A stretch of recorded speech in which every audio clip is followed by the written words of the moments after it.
Sorry, everybody.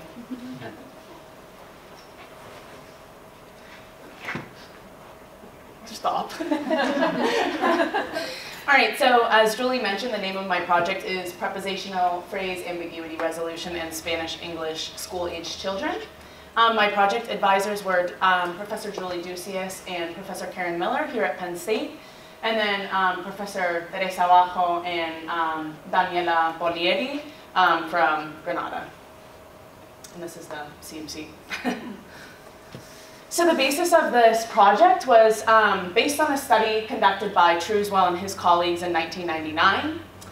What they did essentially was create a visual world study where participants saw a visual world, essentially all of these different objects, and they heard ambiguous and unambiguous sentences, and the participants were asked to move objects within their visual context to the places that the directions told them.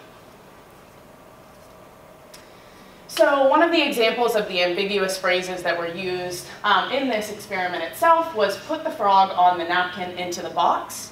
The important part of this phrase is this part here on the napkin. On the napkin is syntactically ambiguous because it can be interpreted as two different things. It can be interpreted either as a destination, so what that would mean is move this frog onto this napkin, or it could be interpreted as a modifier telling us which frog, or this frog, to put on that napkin.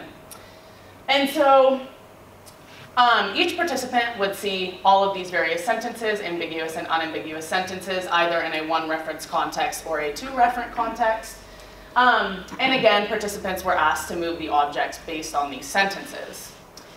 What was found, and the important findings from this study, were the fact that adults in the one-referent context had trouble understanding the ambiguity. So what they would do typically is, in the one-referent context, they would take this frog and put it onto that napkin, meaning that they were interpreting that ambiguity as a destination interpretation as opposed to the intended modifier interpretation of this ambiguous sentence.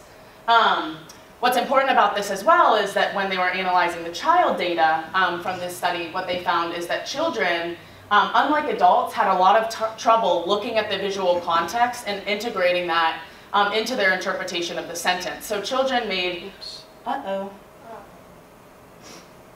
Okay. Sorry, everybody. Yeah, we don't know why it does these things, but it's shutting down. I have a laptop. How come it's shutting there down? are updates that just automatically. No, it shouldn't. I'm checking. We'll take a little break. So if you have any questions, you can ask them now.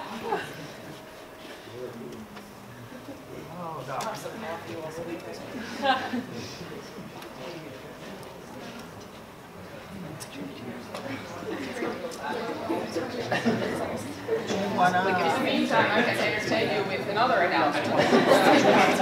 So we have our speakers.